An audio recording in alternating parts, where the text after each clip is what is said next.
Good morning, जय हिंद, जय Bharat. Goswami classes के यूट्यूब चैनल पर आपका स्वागत है। हम नंबर सिस्टम पढ़ रहे थे और नंबर सिस्टम का भाग 1 मैंने डाल दिया है। जिन्होंने पार्ट 1 नहीं देखा है वो वीडियो के नीचे डिस्क्रिप्शन बॉक्स में आपको लिंक मिल जाएगा, तो वहाँ से देख सकते हो। आज हम पार्ट 2 पढ़ेंगे और पार्ट 2 के अंदर हम पढ़ेंगे आज नंबर सिस्टम के अंदर जो है इकाई अंक, किसी भी संख्या का इकाई का अंक कम से कम समय में कैसे अपन ज्ञात कर सकते हैं। तो ध्यान देने की कोशिश करना। इकाई अंक बेसिकली किसे कहते हैं? जैसे कोई संख्या नंबर लिखा हुआ है 4, 2, 3, 5 और 7 और आपसे कहा जाए कि इसका इकाई का अंक क्या होगा, तो लास्ट का जो अंक होता है उसे ही हम इकाई का अंक कहते हैं। लेकिन ये तो स्वाभाविक बात हो गई। जैसे अगर आपसे कहा जाए कि कोई संख्या लिखी हुई है इस प्रकार से जो आपस में क्या हो रही है, गुणा हो रही है, और आपसे कहा जाए कि इसका इकाई का अंक बताओ, तो आप क्या करोगे?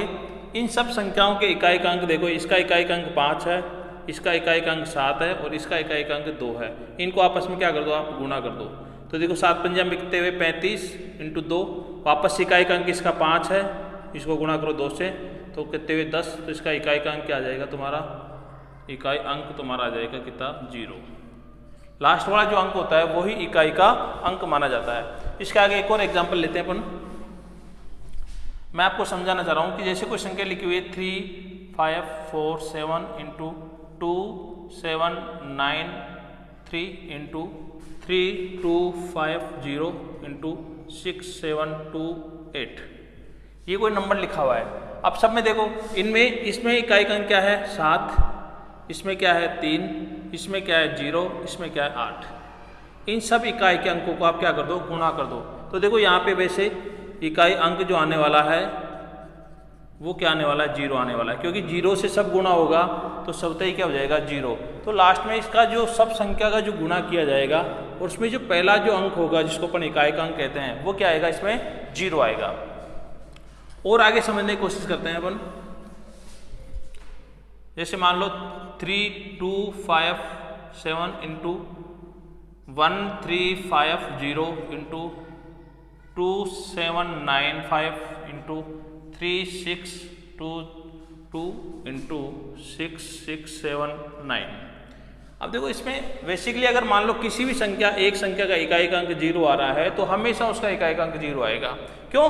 क्योंकि ये सब इकाई का अंक 0 होगा आपस में और ये 0 से गुणा होने के बाद सभी क्या हो जाएगा? ये 0। तो यहाँ पर जो इकाई का अंक जो आपका आने वाला है वो क्या आएगा? 0 आएगा। ऐसे ही अगर मान लो अपन जो है थोड़ा आगे चलने की कोशिश करें। अगर मान लो तुम्हारे पास कोई संख्या लिखी हुई है 32 + 4, 7, 4, 3 + 2, 7 + 7, 2 + इस प्रकार से, और इनका आपको यूनिट डिजिट पूछे तो क्या निकालोगे आप? इकाई अंक जो निकालना आपको वो क्या निकलेगा? देखो इधर इकाई अंक को जोड़ो, 2 और 3 5, 5 और 3 7 कितने हुए? 12, 12 और 2 कितने हुए? 15, 15 में 2 जोड़ेंगे तो कितने आ जाएंगे? सॉरी 2 और 3 कितने हुए? 5, 5 और 7 कितने हुए? 12, 12 और 2 14, 14 में 0 और जोड़ दो तो 14 आ जाएगा। तो यहाँ पर इकाई का अंक क्या रहने वाला है? यहाँ पर 14 में इकाई का अंक 4 रहने वाला है, तो यही आपका इकाई का अंक हो जाएगा। आगे ध्यान दो। अगर मान लो यदि किसी भी संख्या का इकाई अंक क्या हो? 0 हो, 1 हो, 5 हो या 6 हो, तब उस संख्या के कितनी भी घात सम या विषम लगी हो तो उस संख्या का इकाई अंक क्रमशः कहने वाला 0 है तो 0 रहेगा, 1 है तो 1 रहेगा, 5 है तो 5 रहेगा और 6 हो तो 6 रहेगा। जैसे मान लो आपसे कहा जाए 20 की पावर 400, तो 20 की पावर 400 मतलब 20 को 400 बार गुना करेंगे, ऐसा नहीं है। इकाई का अंक देख लो, यहाँ पे 0 है ना, तो यहाँ पर इकाई का अंक क्या आएगा इसका, यहाँ पर जो इकाई का अंक आएगा वो 0 ही आएगा। क्या आएगा? 0।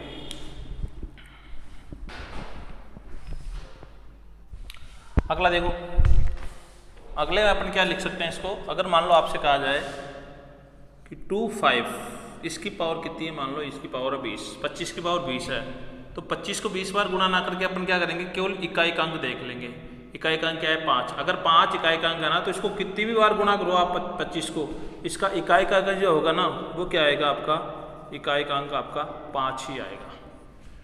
ऐसे मान लो, अगर मान लो 36 है और 36 की पावर तुम्हें दे रहा है वो कि 200 है, तो आप 36 को 200 बार गुणा ना करके अपन इकाई अंक देख लो। इकाई अंक क्या है यहाँ पर, इकाई अंक अगर 6 है तो इसका आंसर भी 6 ही होगा। अगर इकाई अंक 0 है तो 0 आएगा, 1 है तो 1 आएगा, 5 है तो 5 आएगा, और 6 हो तो 6 आएगा। जैसे अब जैसे आपसे कहा जाए 441 की पावर लगा दिया 20, तो इसका इकाई अंक अगर आपको निकालना हो तो आप बिना देखते 2 सेकंड में निकाल सकते हो। इसका इकाई अंक 1 है क्योंकि 1 ही रहेगा, 1 को कितनी बार गुना करो 1 ही रहता है। अब थोड़ा अपन लेवल थोड़ा बढ़ाते हैं अपन, तो अगर मान लो क्वेश्चन आपको कुछ इस प्रकार से आए, 220 की पावर 10 इंटू 225 की पावर 7 इंटू 216 की पावर 11 इंटू 221 की पावर आपको दे दो 7, और आपसे कहे इकाई अंक ज्ञात करना है। क्या ज्ञात करना है? इकाई अंक।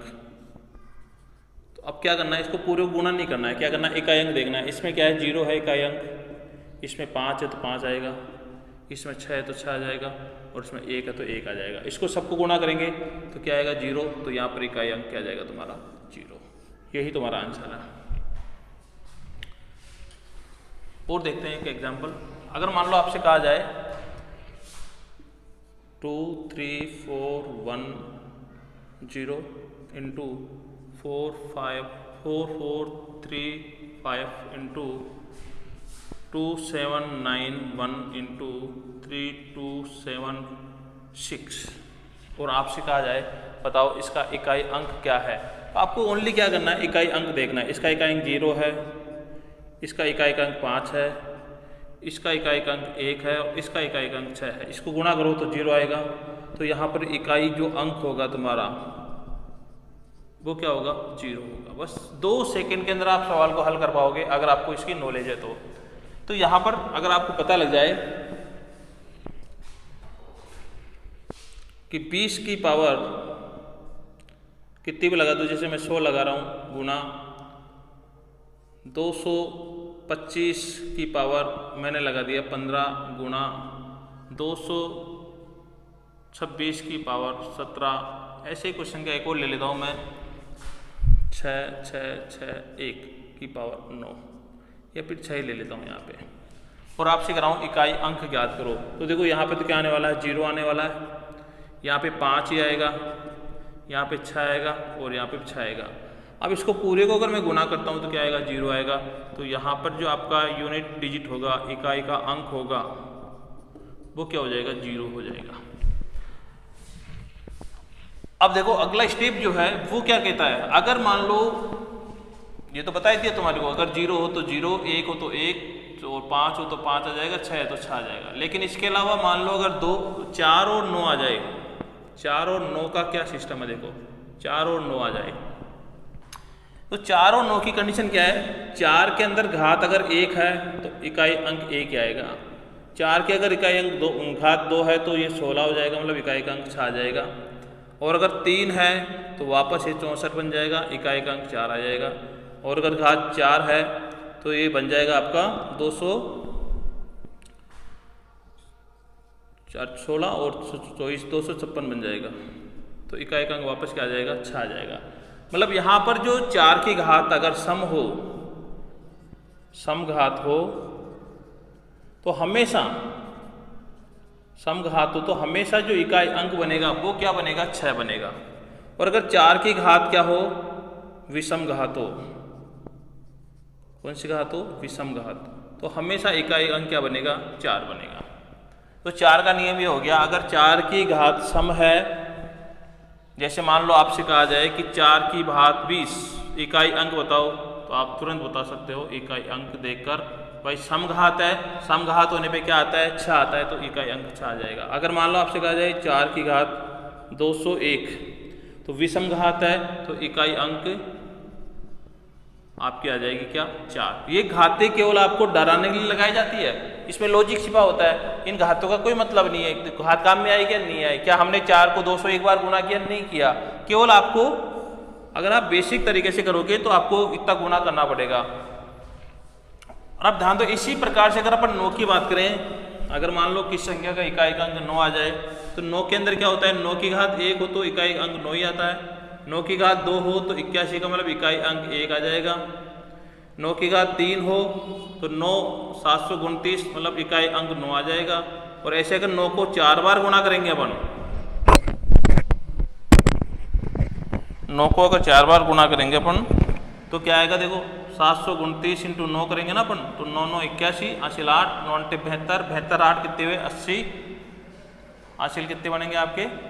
तो देखो जो भी आएगा ना, तो इकाई अंक देख लो यहाँ पे, इकाई अंक क्या आ रहा है, यहाँ पर 1 आ रहा है। तो यहाँ से भी पता लग रहा है, अगर 9 की घात क्या हो, समघात हो, कैसी घात हो, समघात, या फिर कैसी घात हो, विषम घात, विषम घात।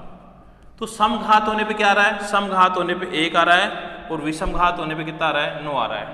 तो 4 का और 9 का यही नियम है, अगर 4 की घात सम है, 4 की घात सम है तो क्या आएगा आपका, 6 आएगा, और अगर विषम है तो कितना आएगा, 4 आएगा। 9 की घात अगर सम है तो इकाई अंक क्या आएगा, सम पर 1 आएगा हमेशा, और विषम है तो कितना आएगा, 9 आएगा। सॉरी यहाँ पर शायद गलत कर दिया मैंने, यहाँ पे ध्यान दो, 9 की घात अगर सम हो तो 9 की घात अगर सम हो तो 1 आएगा, और 9 की घात अगर विषम हो तो कितना आएगा, यहाँ पर 9 आएगा। जैसे आपसे कहा जाए कि 9 की घात 41, तो 9 की घात सम है या विषम है, 9 की घात सम नहीं है, विषम है। तो विषम होने पे क्या आता है, इकाई अंक, इकाई अंक जो आएगा इसका वो क्या आएगा, 9 आएगा। अगर आपसे कहा जाओ 9 की घात 100 आ गई, तो 9 की घात 100 क्या है, सम है, और सम होने पे क्या आता है, इकाई अंक, इकाई अंक आता है 1। बस ये नियम हो गया इसका, बहुत सिंपल है। अब अगला जो नियम है वो आपसे कहता है कि मान लो अपन ने पढ़ चुका है, अपन जो पढ़े हैं अभी तक 0 पढ़े हैं, 1 के बारे में पढ़ लिया, और 4 के बारे में पढ़ लिया, 5 के बारे में पढ़ लिया, 6 के बारे में पढ़ लिया, इनके बारे में अपन ने पढ़ लिया, एक 9 के बारे में पढ़ लिया। अगर इकाई अंक यह होता है तो उसकी क्या कंडीशन होती है। अब बच्चे अगर 2 आ जाए इकाई अंक, 3 आ जाए, या फिर 7 आ जाए, या फिर 9 आ जाए, इनमें अलग कंडीशन होती है। इनमें कंडीशन क्या होती है, इनकी जो इकाई अंक होता है वो हर 4 घात के बाद में, हर 4 घात के बाद में जो है बदलने लगता है। जैसे देखो इधर 2 की घात 1 है तो इकाई अंक क्या आ रहा है, 2 आ रहा है। 2 की घात 2 है तो इकाई अंक क्या आ रहा है, 4 आ रहा है। 2 की घात 3 है तो इकाई अंक कितना आ रहा है, 8 आ रहा है। 2 की घात 6 है तो इकाई अंक कितना आ रहा है, यहाँ पर 16 का मतलब 6 आ रहा है, इधर 8 आ रहा है, इधर 4 आ रहा है, इधर 2 आ रहा है इकाई अंक। लेकिन अगर मैं 2 की घात, यहाँ पे सॉरी 4 आएगी, 2 की घात कितनी कर दूँ, 5 कर दूँ तो ये 32 हो जाएगा, मतलब इकाई अंक वापस 2 आ जाएगा। 2 की घात अगर मैं 6 कर दूँ तो ये 64 हो जाएगा, मतलब इकाई अंक 4 आ जाएगा। 2 की घात अगर मैं 7 कर दूँ तो ये आपका 128 हो जाएगा, इकाई अंक वापस 8 आ जाएगा। और 2 की घात अगर मैं 8 कर दूँ तो 256 हो जाएगा, और इकाई अंक वापस 6 आ जाएगा। तो देखो 4 के बाद में वापस ट्रांसफर हो गई। अगर मैं 9 में आऊँगा ना तो वापस 2 आएगा, फिर 4 आएगा। इस प्रकार से 4 घात के बाद में इन घातों का वापस से पुनरावृत्ति होने लगती है। ऐसे ही अपन 3 की बात करते हैं। देखो इधर 3 की पावर 1 है तो 3 ही आ रहा है, 3 की पावर 2 है तो 9 आ रहा है, 3 की पावर 3 है तो 27 का मतलब 7 आ रहा है, और 3 की पावर 4 हो तो 81 का मतलब इकाई अंक 1 आ रहा है। वापस अगर 3 की पावर में 5 करूँ ना तो देखो यहाँ पे क्या हो जाएगा, 3 आ जाएगा, 8 × 24 243 मतलब 3 आ जाएगा। अगर मैं 3 की पावर 6 कर दूँ तो वापस आपका इकाई अंक जो आ जाएगा 9 आ जाएगा, और अगर ज़्यादा करोगे तो फिर 7 आ जाएगा। इस प्रकार से आपका फिर 1 आ जाएगा। फिर वापस से वही कंडीशन। तो ये किस किस के साथ होता है, ये चारों के साथ होता है, 2, 3, 9 और 7। अब इसको निकालने का सीधा तरीका क्या है, अगर इनकी घातें हर 4 घात के बाद में इनकी जो है इकाई अंक जो है बदलता है, तो अगर मान लो छोटी मोटी घातें तो निकाल लेंगे अपन। जैसे मान लो आपसे कहूँ मैं कि 7 की पावर 3, तो आप निकाल लोगे। कैसे निकालोगे, 7 को 3 बार गुणा करोगे 343 आ जाएंगे, इकाई अंक बता दो कि मुझे 3 है भाई। लेकिन अगर मान लो यहीं पे आ जाए तुम्हारे पास में 7 की पावर दे दे तुम्हारे को 49, तो अब आप कैसे निकालोगे, क्योंकि 7 को 49 बार तो गुणा करने से रहे। तो इसका सीधा तरीका यही है, चाहे इकाई अंक 2 हो, चाहे इकाई अंक 3 हो, चाहे इकाई अंक 7 हो, चाहे इकाई अंक 8 हो, अगर घात ज़्यादा है, एक अंक से ज़्यादा है, तो उस कंडीशन में आप, या 4 से ज़्यादा है, अगर मान लो 2, 3, 7 और 8 की घात क्या हो, 4 से ज़्यादा हो, तो उस कंडीशन में आप उनमें क्या कर दो, 4 का भाग लगा दो घात के अंदर। अब 4 का भाग लगाएंगे तो इसका 4 का भाग 49 से पहले पूरा किस में जा रहा है, 48 में जा रहा है। 4 का भाग 49 में तो जाएगा नहीं, लेकिन 48 से पूरा जाएगा। तो इसमें भाग लगाएंगे तो शेष कितना बचेगा, 1। इसका मतलब इसको हल करेंगे तो ये 7, और यही आपका इकाई अंक हो जाएगा आपका। मतलब 4 का भाग लगाने पर जितना शेष रहता है उस घात को उस संख्या पे लगा दो और उसको हल कर लो, वही आपका इकाई अंक हो जाएगा। जैसे आपसे कहूँ मैं कि 2 की पावर मेरे पास में मान लो है 87, 2 की पावर कितनी है, 87। तो मैं क्या करूँगा, 2 की पावर 87 में भाग इसमें 87 में भाग लगाऊंगा किसका, 4 का। तो 87 में जैसे ही मैं 4 का भाग लगाऊंगा तो 87 में 4 का भाग नहीं जाएगा, 86 में नहीं जाएगा, 84 में चला जाएगा। तो जैसे ही 84 में जाएगा तो शेष कितना बचेगा, 3 बचेगा। तो इसका आंसर कितना आ जाएगा, 2 की पावर 3 का मतलब 8। तो इकाई अंक क्या हो गया यहाँ पर, इकाई अंक यहाँ पर आपका 8 हो जाएगा। ऐसे आपसे कहूँ मैं कि 3 की पावर 214 है मेरे पास में, कितनी है, 214। तो यहाँ पर क्या करना है मुझे, अब यहाँ पर लास्ट के 2 अंकों में 4 का भाग लगा देख लो। 3 में भी लगा सकते हो, लेकिन अगर आपको जल्दी है तो 2 अंक में लगा देख लो आप। जैसे आप 2 अंकों में 3 का भाग लगाओगे तो 14 में 4 का भाग लगाओ, तो 14 में 4 का भाग 12 में जाएगा पूरा। तो शेष कितना बचेगा, 2। तो इसका मतलब 3 की घात 2 है, तो इसका इकाई अंक कितना आ जाएगा, इसका इकाई अंक आ जाएगा तुम्हारे पास में 9। ये इसका बेसिक कॉन्सेप्ट है। आप बहुत कम समय के अंदर इकाई अंक निकाल सकते हो, ठीक है।